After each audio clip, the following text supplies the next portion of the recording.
పాపం నరసాపురం ఎంపీ రఘురామకృష్ణరాజుకి చాలా ఇబ్బంది వచ్చింది కదా. టికెట్ కూడా లేని దైన్య పరిస్థితిలో పడిపోయిన ఆయన్ని బుజ్జగించడానికి కాస్త మళ్ళీ తమ లైన్లో ట్రాప్లో పెట్టుకుని ఆయనతోటి జగన్ని బూతులు తిట్టించడానికేమో ఆంధ్రజ్యోతి రాధాకృష్ణ గారు ఆయనకి ఆయన మీద ఏదో కనికరం ఉన్నట్టు ఒక వార్త రాశాడు. చాలా ఆసక్తికరంగా ఉంది. రఘురామకృష్ణరాజుకి పశ్చిమ గోదావరిలోనే అంటే నరసాపురం లోకసభ స్థానంలోనే అసెంబ్లీ టికెట్ ఇవ్వచ్చు అని ఆయన బుజ్జగించడానికి ప్రయత్నం చేశారు. బహుశా ఖచ్చితంగా ఒకటి జరిగి ఉండాలి. రఘురామకృష్ణరాజు గారు ఖచ్చితంగా ఆంధ్రజ్యోతి ఆయనతోటి రాధాకృష్ణ గారికి ఫోన్ చేసి నానా తిట్టుండాలి. ఇంత అన్యాయం చేస్తావా నువ్వు అంటే రాధాకృష్ణ గారికి ఫోన్ చేశారంటే చంద్రబాబు గారికి తరఫున పోయి ఆయన ఉంటాడు కాబట్టి చంద్రబాబు గారికి చేసినట్లు లెక్క కదా. ఆయన తిట్టుండాలి, ఇంత అవమానం జరిగింది, నేను మీకోసం ఇంత ఘోరంగా ఇంత నీచంగా జగన్ గారిని దూషించేవాడిని, ఇప్పుడు అనవసరంగా ఇప్పుడు అన్నీ తప్పు చేసినట్లు అయిపోయింది అని ఆయన చెప్పుండాలి. రచ్చబండ పెట్టి నేను నాన్న రచ్చ చేస్తే ఇప్పుడు నాకెంత ఘోర అవమానమా పరాభవమా, నిజంగానే నాకు వెనుపోటు పొడుస్తారా చంద్రబాబు గారు రాధాకృష్ణ గారు కలిసి ఆయన ఫీల్ అయ్యి అదే విషయాన్ని రాధాకృష్ణ గారి దగ్గర మొత్తుకుని ఉండాలి. రాధాకృష్ణ గారు వెంటనే ఆయన్ని కాస్త ఏదో చెప్తారు కదా, ఏమంటారు, దెబ్బ కొట్టి మళ్ళీ బుజ్జగించడం అని, గిల్లి బుజ్జగించడం అని ఇట్లా అంటారు కదా. ఆ ప్రక్రియలో భాగంగా ఇవాళ ఒక వార్త రాసేసారు, ఏమని అసెంబ్లీ సీట్ ఇస్తారని. అక్కడ అసెంబ్లీ సీట్లు నరసాపురం ఆల్రెడీ ఇచ్చేశారు జనసేనకి, పాలకొల్లు టీడీపీ రామానాయుడు, తణుకు రాధాకృష్ణ గారికి ఇచ్చేశారు, తాడేపల్లిగూడెం జనసేనకి ఇచ్చేశారు, ఇక భీమవరం జనసేనకే ఇచ్చారు, టీడీపీలోంచి వెళ్ళిన ఆయనకి ఇచ్చారు కదా. ఇక మిగిలింది ఉండిలో ఇప్పటికే గొడవ అవుతూ ఉంది. ఒక ఆయన రామరాజు గారు సిట్టింగ్ ఎమ్మెల్యే, ఆయనకి ఇచ్చారు. ఇంకో ఆయన శివరామరాజు గారు నాకు ఇవ్వలేదని చెప్పి ఆయన గొడవ చేస్తున్నాడు, ఇండిపెండెంట్గా చేస్తారు. వీళ్ళిద్దరిని తీసేసి ఇప్పుడు మరి రఘురామకృష్ణరాజు గారికి ఇస్తారా? ఏందో అర్థం కావట్లేదు.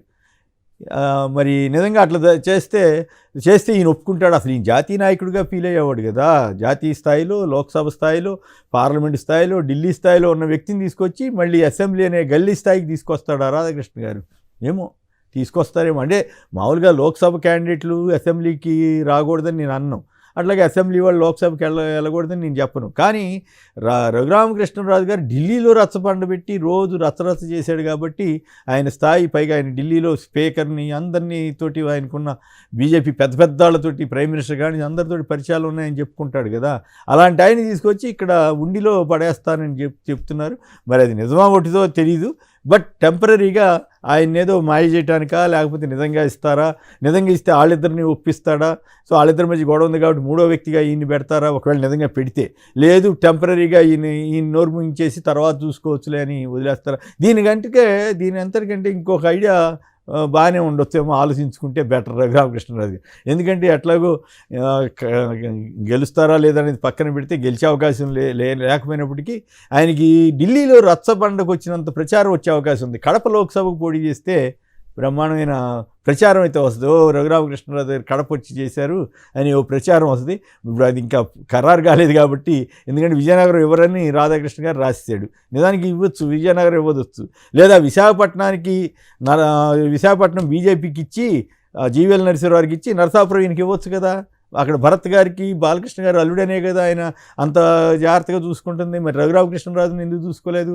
ఆయన పైగా పవన్ కళ్యాణ్ చంద్రబాబు ముందే చెప్పారు కదా, నేను ఈ పార్టీల తరఫు నుంచి పోటీ చేయబోతున్నాను, వాళ్ళ ముందే చెబుతున్నాను అన్నారు కదా. ఇప్పుడు చివరికి వాళ్ళిద్దరు నవ్వుకున్నారు. అప్పుడే నేను ఆ వీడియో చూస్తే ఏంది ఇట్లా చెబుతున్నాడు, పిచ్చి కేసులాగా ఉంది అన్నట్టుగా నవ్వుకున్నట్టుగా నాకు అనిపించింది. కరెక్ట్గా అదే చేశారు ఇద్దరు. పవన్ కళ్యాణ్ ఇవ్వలేదు, చంద్రబాబు గారు ఇవ్వకుండా ఆయన్ని ఈ రకంగా ఇప్పుడు జగన్ గారి దగ్గర నిజంగా ఆయనకి అవమానం జరిగిందో లేదో కానీ చంద్రబాబు గారు, పవన్ కళ్యాణ్ గారు, ఆ తర్వాత బీజేపీ వాళ్ళు అయితే మా పార్టీలో చేరావో పెట్టావు నీకెందుకు ఇవ్వాలా అని వాళ్ళు అన్నారు. సో మొత్తం మీద ముగ్గురు కలిసి ఇన్ని ఘోరంగా వెనుపోటానండి, లేదా పరాభవం చేసినా పాపం ఆయన ఇప్పుడు ఏమి చేయలేని నిస్సహాయ స్థితిలో నేను చంద్రబాబు గారి వెనకాలే ఉంటాను అని పాపం బాధపడతా రోధిస్తూ చెప్పినటువంటి తీరు పాపం కొంచెం నిజంగానే ఆయన ఇంత కష్టపడి వాళ్ళ కోసం ఇంత రచ్చరచ్చయి తన పరువు అంతా పోగొట్టుకుని తన సామాజిక వర్గంలో అప్రతిష్ట పాలైనప్పటికీ కూడా ఇంత చేసిన ఆయనకి ఈ రకంగా జరిగింది. ఇప్పుడు అసెంబ్లీ సీట్ అంటున్నారు, ఇదైనా ఇస్తారో లేదో తెలియదు, కానీ దీనికంటే బెటరు కడపకి వెళ్ళి అక్కడ పోటీ చేసి ప్రచారంలో ఉంటే బెటర్ ఏమో. మరి అది ఆయన ఇష్టం అనుకోండి, నేను ఏదో సరదాగా ఈ ఆలోచన చెప్పాను. సో మొత్తం మీద ఒకటి మాత్రం వాస్తవం, రఘురామకృష్ణరాజు ఖచ్చితంగా తను వెన్నుపోటు పొడిచారని ఫీల్ అవుతున్నాడు. అందుకే ఆయన్ని బుజ్జగించడానికి రాధాకృష్ణ రంగంలో దిగి ఈ వార్త రాశారేమో అని నాకు అనిపిస్తుంది.